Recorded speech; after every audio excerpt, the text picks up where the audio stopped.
So the next thing I wanted to talk about with you guys is that I got into a little bit of trouble with this tweet here. 'Cause so this guy here, Kosher Hotspur, um, talking about how genocide is a slanderous accusation, right, against Owen Jones, because um, he says, "Go ahead, tell him the truth, Owen. Tell your followers that the slanderous genocide accusation, even in the ICJ, is not the genocide people conjure up in their minds of killing everyone on sight. It's simply stretching the legal term to try and prove that they're blah blah blah blah." Right? Magic says I always get into trouble. Yeah, I'm in a. I mean, yeah, it's been an interesting like weekend, guys, because like there's a lot of people saying that I'm a Nazi.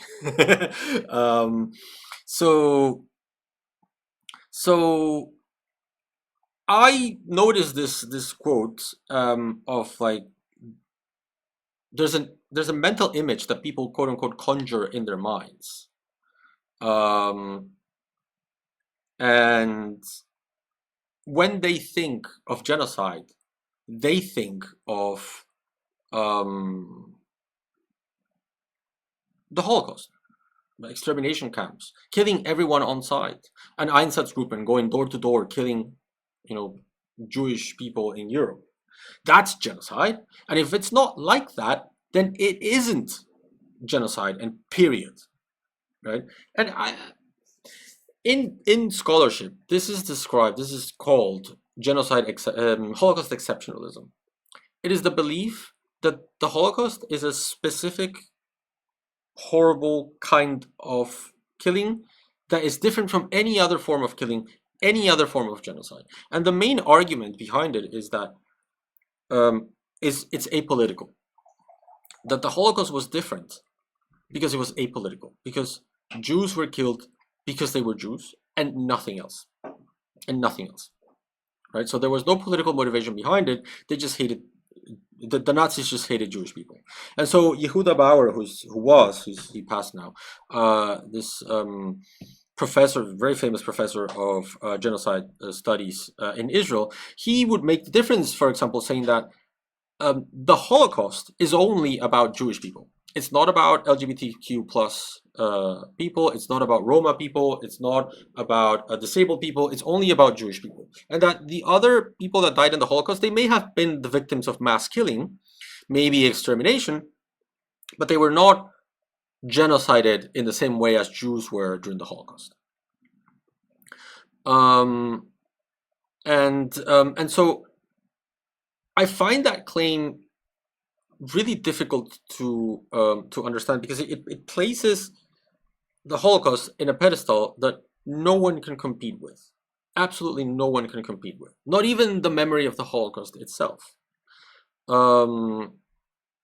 Because, sorry, the chat is discussing genocide accusations against Russia, and yes, at TKLC, you are right. Russia is being accused of genocide because of kidnapping children. But I mean, that's not the only genocidal act that you can find in Russia's behavior, I think. But I haven't studied that in detail, so let's not get into that right now. So going back to Holocaust exceptionalism, the Holocaust was also political killing. All genocide is, because every single genocide exists in a political context premised on the idea that the world is defined through nation states, right? And the nation state is basically an invention that humans created so that a specific national group called the nation, however you want to define it, the nation needs to be protected by public force, by public violence, called the state, the monopoly of public violence. And so if this is the case, if the nation is protected through the state, genocide is when that protection becomes eliminationist of the other groups, the out groups, the people that are not considered the nation, right? So in Germany, they considered Aryans as the in-group. And all of a sudden, Jewish people were no longer included. Roma people were no longer included. People with disabilities were no longer included in the German nation. They were superfluous to the German nation. And so they were not only just not protected, not only were they discriminated, they were exterminated. Right? But the logic behind how does a nation get to the point where it says, let's eliminate the other, is political. So there's a really famous book by Dirk Moses, who's the editor-in-chief of the Journal for Genocide Research, Journal of Genocide Research, the leading journal in genocide studies in the world, and an excellent academic in Australia. He wrote a book called The Problems of Genocide, and he premised basically the entire book on the interrogation of Otto Ollendorff. I've tweeted about this before, saying how when Otto Ollendorff was prosecuted for crimes against humanity, they literally asked him, so why were you killing Jewish people en masse? His argument was not because they're an inferior race that should be killed through apolitical decisions and like they're inferior. He was saying that Jewish people were a security risk because of these like anti-Semitic conspiracies that the Jewish people controlled everything in Germany and they quote unquote stabbed Germany in the back in World War I, creating an internal front and like controlling, you know, every single aspect of German society. And so they were a security risk, like particularly because Jewish people were associated with Bolshevism, were associated with Marxism. And so Jewish people were a security risk, a national security risk for the German Nazis. Right? And so they rationalized their killing of Jewish people, not so much in the racist discourse, which existed, of course. Like he also believed that Jewish people were inferior, but he rationalized his killing not in an apolitical fashion, but in a political fashion of saying these people are a security threat. And so they asked him, why did you kill Jewish children? That surely can't be political. And his response was chilling. His response was like, well, I killed their parents. If I killed their parents, they're going to want revenge. So when they grow up, they're going to be a threat against the German nation. So we also killed them, which is disgustingly something that Israeli sources have also said. We've seen it often, right? People in Israel saying that the children that Israel did not kill in 2014 are the Hamas terrorists of today, and so you are allowed to kill children, right? It's the same logic. It's the same eliminationist logic, right? But it is a political logic. So Dirk Moses' argument is the Holocaust is also political. There is no such thing as an apolitical genocide. And so when you hold the Holocaust, Yehuda Bauer style, to this like impossible standard of the apolitical genocide, the only apolitical genocide, no other genocide can compete. Simple as that. No other genocide can compete.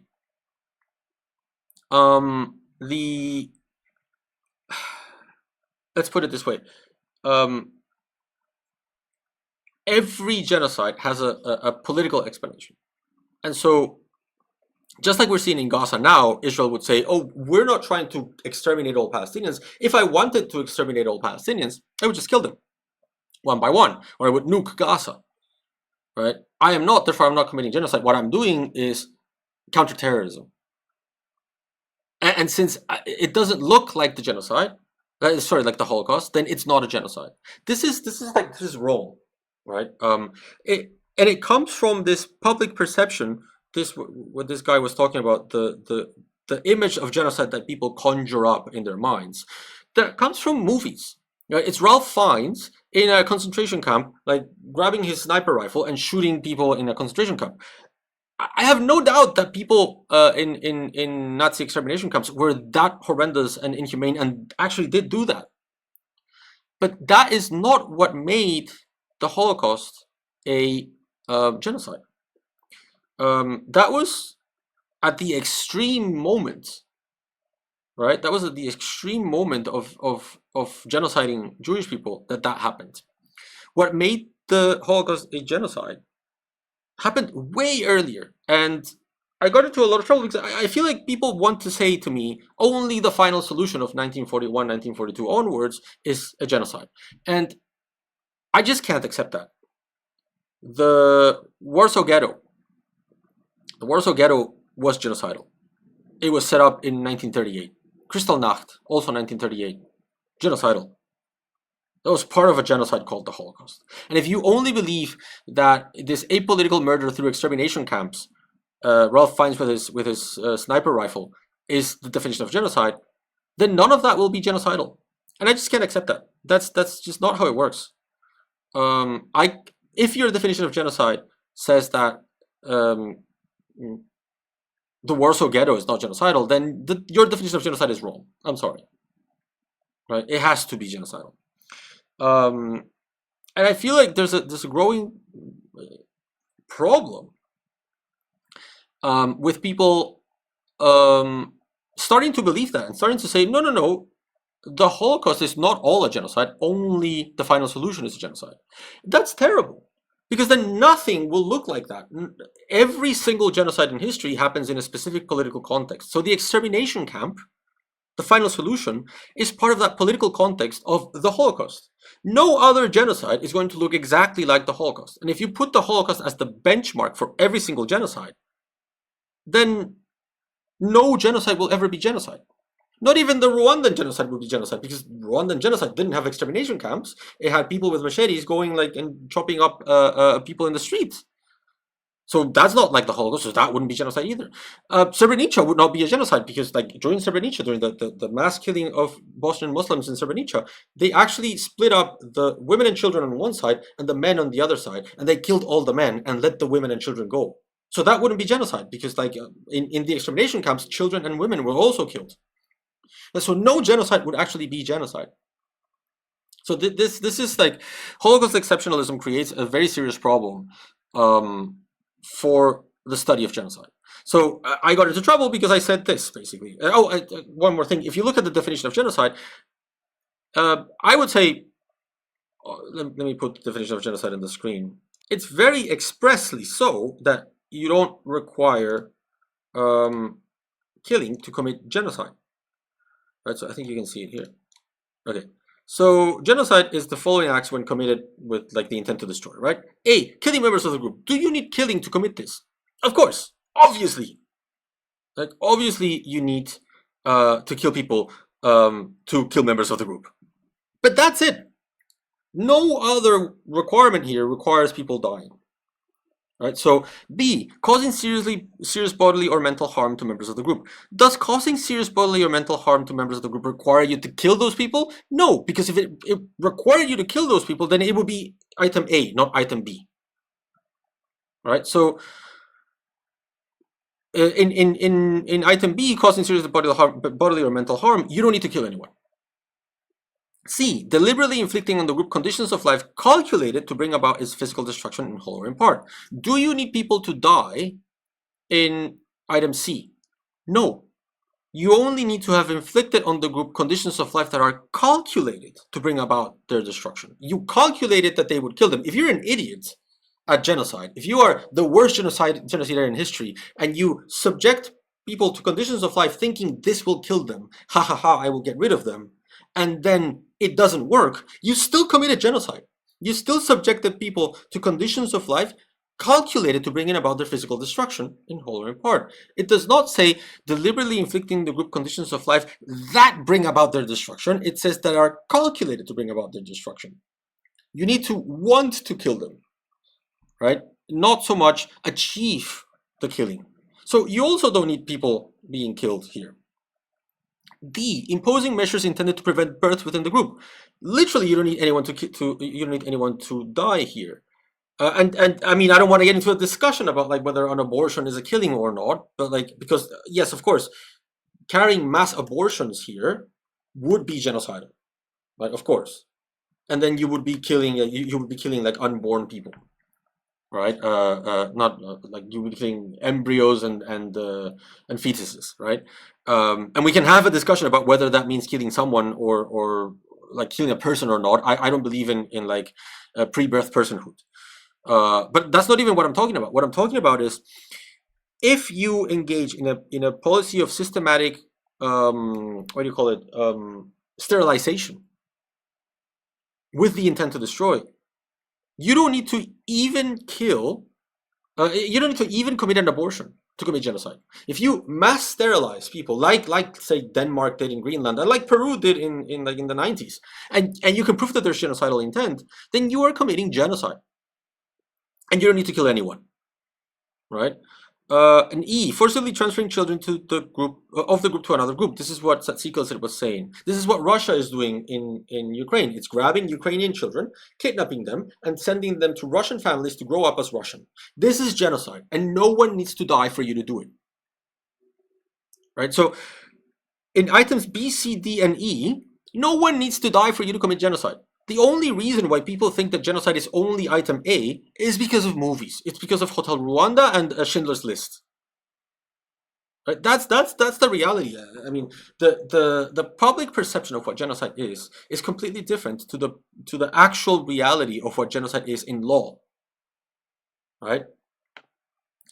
So yeah. So, and this is nothing new. I mean, Heidi Matthews said this about the residential schools program in Canada, like what, 3 years ago, and she also got a lot of backlash because people in their minds, people understand genocide very differently than from what it is. So Max says, I like that Malin conceded that you are technically correct. Yes, he did. The best kind of correct. Yeah, but so I got into trouble because I tweeted this, right? I said, genocide is not and has never been defined as killing everyone in sight. Since 1948, genocide is a crime that can be committed without a single person dying. This popular notion rather comes from exceptionalizing the Holocaust's final solution as the only real type of genocide. But the extermination camp is unique to the Holocaust, not to all genocides. It's just that popular imagination is so tied to the image of the Holocaust and the Holocaust movie that we feel anything less than the Holocaust can't be genocide because it cheapens the term. The reality is that it's the other way around. Holding all genocides to the Holocaust blueprint or to any other genocidal blueprint is a disservice to victims of genocide. Genocide is not a Nazi trademarked process. It's to the nation state what cancer is to humans. A nation state all nation states are designed to produce an in-group, the nation, to be violently protected through public force, the state. Those in the out-group will face different levels of oppression, classism, misogyny, xenophobia, racism, and we are told this is inevitable and human. It isn't, to the point that when this in-group becomes radicalized on the extreme and fully dehumanizes its out-group, this normal oppression turns eliminationist, and we call it a crime of war, against humanity, of apartheid, or of genocide. And we think of these as the worst things a human can do, but really, the processes are the same as everyday oppression. The logic that leads Israelis to support genocide is the same that leads British people to launch a race riot or justify hundreds of people drowning in the English Channel. A race riot, the indifference towards the death of the other, their dehumanization, can absolutely lead down the same eliminationist path as the one Israel is walking with regards to Palestinians.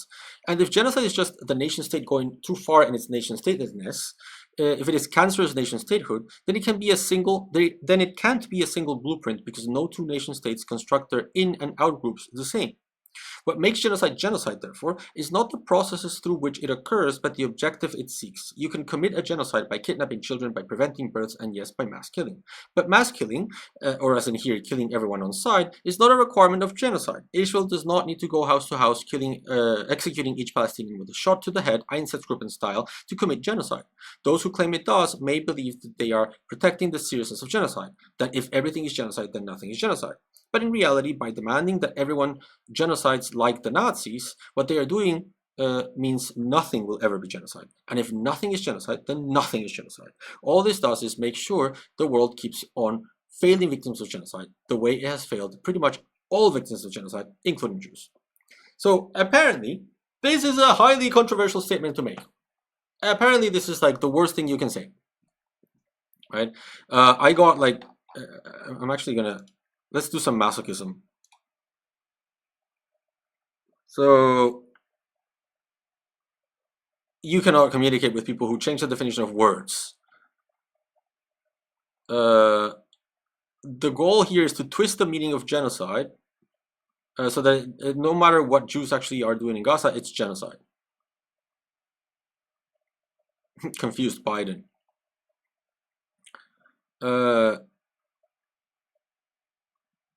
If genocide can be defined to include non-lethal acts, that definition has lost all touch with reality of intention of the drafters of the original definition. Actually, no. Like, literally no. The drafters never intended for genocide to be only killing. In fact, what do you call it? Raphael Lemkin himself openly said that starvation and like property expropriation, confiscation can be genocidal policies as well. He was very clear that what defines genocide as genocide is the replacement of a people by another, not their killing, not their physical killing. He says that genocide is genocide, as in geno, people, side, killing, because what you're killing is the people of as a whole, not because you're killing a lot of people, not because you're doing a lot of sides like homicide, homicide until you kill everyone. No, what's dying, the thing that is dying in genocide is the geno, the people, the genus, right? The community, the group as in existing. You don't need to kill everyone for the group to stop existing, right? Otherwise, let's just move all the Jews to Madagascar from Europe and that would be fine, right? Of course it wouldn't. It would destroy the German community of the German Jewish community, right? And we've discussed this before, the difference between mass deportation and actual genocidal claims. Not to go into a lot of detail, but not every mass deportation program is genocidal, of course. But when you have a discourse like the Nazi one, yes, the Madagascar plan would have absolutely been genocidal. Iconoclast says, I think that the exceptionality conferred to the Nazi genocide is mostly political. It allows the state born out of it to invoke a right to everything that it wouldn't have if it was considered as other genocides that happened before and after it. I mean, I'm not sure if it's that conscious at the mass levels, like at the masses, people. I mean, it might be that there's some level of like intentionality when you know, I don't know, specific directors do specific Hollywood movies designed to influence public opinion, usually in collaboration with the Israeli state. But I'm not sure if it's that obvious for the people that consume that propaganda that this is what's happening, right? So I love this one. They have changed the definition of genocide to include a more broad scope. Merriam-Webster has changed it as well. This is the definition of the rest of us that the rest of us consider to be true. And they cite to like dictionary.com. Please never do this. Please never engage with in legal discussion by citing a genocide. By citing a dictionary. Please don't do it. it's just really bad. Then so see, side in genocide tells you that the word is indeed about death. It is indeed about death, but it is indeed about death of the group as a whole, not of its individual members.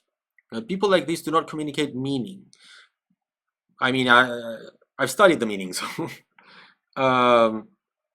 Rosova says, silent scholar of international law, dictionary is speaking. So Deep Space Lobster says, either genocide is the worst thing that can happen to a people or it can occur without killing anyone. It can't be both. And I seriously disagree with this line of thinking, because of course you can do horrible things to a people that would be up there with mass killing, that would be genocidal, right? Including stuff that happened during the Holocaust. Like the Warsaw Ghetto was horrendous. One of the worst things that could have happened to Warsaw Jews, only topped by their extermination, by sending them to extermination camps. But the idea that there should be like this qualification that that wasn't that bad, because I mean, up until 1941, the amount of people that actually died was not that many. Do you need to wait for the first person in Warsaw to die for there to be a genocide? Like this is insane. Like, you don't need to wait till thousands of people die for something to be genocidal. So yeah, I think the Warsaw Ghetto was genocidal from the very moment it was created. Before the first person died, it was already genocidal, because it subjected the Jews of Warsaw to conditions of life calculated to bring about their destruction. The Nazis said, well, if we put people in these conditions, they'll die, and we won't need to worry about it. We won't need to bother about like going 1-to-1. They will just die, right? That's already genocidal before the first person dies. So and if you had the Warsaw Ghetto and then you never rounded them, the people of Warsaw, the Jewish people of Warsaw, rounded them up and sent them to an extermination camp, if that had never happened, it would have still been genocidal. This is very important to me. Mass sterilization would be a horrendous thing to happen to a people. Mass rape would be a horrendous thing to happen to a people. Right? Mass torture would be a horrendous thing to happen to a people. This idea that either you kill everyone or it's horrible is absurd. There are some comments that I just don't understand.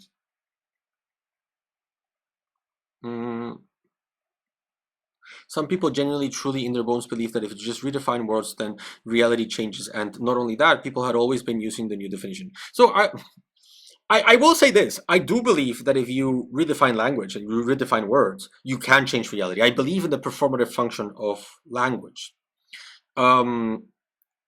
But I don't think this is what's happening right now in the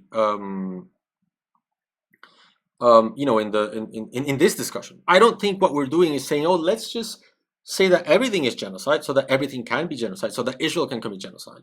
I think what's happening now, and the visceral reaction that people are having to this kind of language that I'm making, is that they have been indoctrinated for decades to believing in Holocaust exceptionality. And Holocaust exceptionality is something that genocide studies in the 1990s already moved past. And academia moves at a different pace than discourse, because academics don't engage in discourse, because academics don't have a Twitch channel. And so in the 1990s, people in academia were already, scholars in academia were already saying Holocaust exceptionality is kind of like not great. We should move beyond it. And the discipline sort of did. Holocaust exceptionalists are a minority within genocide studies. They are what people call Holocaust studies scholars, because they have a commitment to Zionism. And so, yeah, sure, they methodologically speaking, they have to be committed to the idea that the genocide of the Jews was special than when compared to other genocides. I don't agree. I respect their decision. I just don't agree. And I don't think the majority of the field agrees either. And so for a long time now, we have been saying, actually just read the definition as it is in the Genocide Convention. No, you don't need mass killing. You don't need to look like the Holocaust to be a genocide. That's wrong.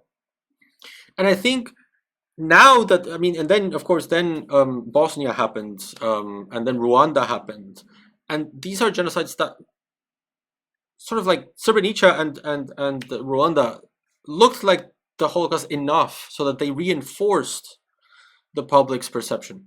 They didn't really, because they were also political. Srebrenica was about a greater Serbia, and Rwanda was about colonialism. Mahmoud Mandani's work on this is like revolutionary, because it helped us understand how Rwanda was actually a political genocide as well. And so people have been convinced that genocide is the Holocaust exceptionality version of genocide. You put people in extermination camps and you go house to house killing one by one like the Einsatzgruppen. And that's just not genocide. So what's happening right now is that people are being presented with this pushback of saying, actually, it doesn't need to look like your argument that Gaza can't be genocide because there's no extermination camp and because there's no Einsatzgruppen going house to house is irrelevant, because genocides don't need to look like the Holocaust is deprogramming a lot of people in their brains and scrambling their brains. This can't be right. This can't be right.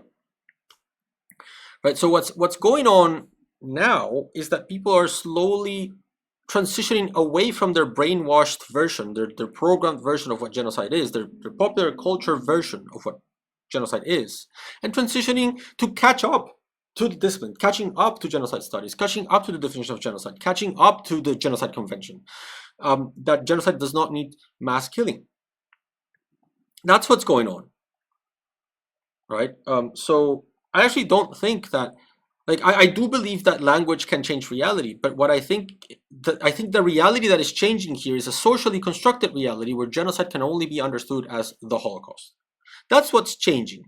And it's changing to catch up with actual reality, with what the Genocide Convention says, not what Steven Spielberg said in Schindler's List, not what the boy in the striped pajamas said about the Holocaust, not what Hotel Rwanda said about Rwanda, or what Sometimes in April said about the Rwandan genocide. Those are the movies that have convinced us that genocide means something specific, very Holocaust-like, very Rwanda-like, apolitical mass murder because of racist reasons. That's not reality. And when I push language on Baby Bird here, that challenges that view, he needs to fight back. And when he goes on to look for the evidence to fight back, he doesn't find it because reality doesn't match his discourse. So actually, what changed reality was the movies. It was Steven Spielberg. It was Holocaust movies, Rwanda movies. That's what changed reality. Reality has always been that genocide doesn't need mass killing. And yet through discourse, through language, we changed that to the point where everyone is convinced that genocide needs mass killing. And that's just not true. Right? So Baby Bird here is onto something. Language can change reality, but it is not me who's changing reality. It is he who has changed reality. And I'm just trying to like push back. Magic says that Hollywood has a very disturbing relationship with Israel. It does. Like it sounds conspiratorial, and I don't want you guys to think that I'm engaging in any kind of like anti-Semitic trope here about like a cabal of people deciding the fates of the world. But Israel does have an entire department dedicated to, you know, making sure that there are movies out there that promote a specific version of history, of everything. This is done not just with the Holocaust, but in particular with like the creation of Israel. Like there are movies, like there are old movies that sometimes we wonder how is it that older generations accepted a brainwashed version of the Israeli-Palestinian conflict so different from the one that we have in like millennial, Gen X, and Gen Z. No, actually millennial and Gen Z. And now Gen X and boomers were like so convinced in a different interpretation, much more pro-Israel. It's because they watched Exodus. You know, it's because they watched Exodus when they were young. Exodus is this movie financed by, no, I don't know if financed, but like assisted by Israel. About the 1948 war and the Nakba that basically erases the Nakba. So, yeah. That's why. So yes, language can change reality. It's just that I'm not the one changing reality here. Yes, yeah, amazing how genocide suddenly means anything you want. I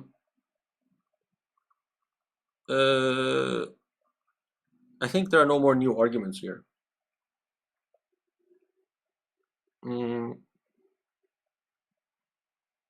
I hate when people use the R word. That someone up there used the R word. Please don't do that.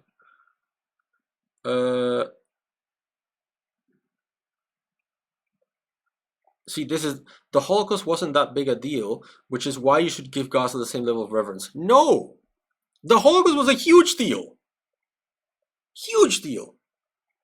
but so is Gaza, and Gaza doesn't need to look like the Holocaust for you to give it reverence, for you to give it relevance. This is Holocaust exceptionality, like warping the definition of genocide. Yeah, I think we've seen it all. Yeah, so yeah, that's, I mean, I got into trouble because of this, and I wanted to expand a little bit on my reasoning, just so that you guys understand that, yeah, I mean, genocide does not need killing. I didn't make up the rules, like literally a bunch of states did in 1948.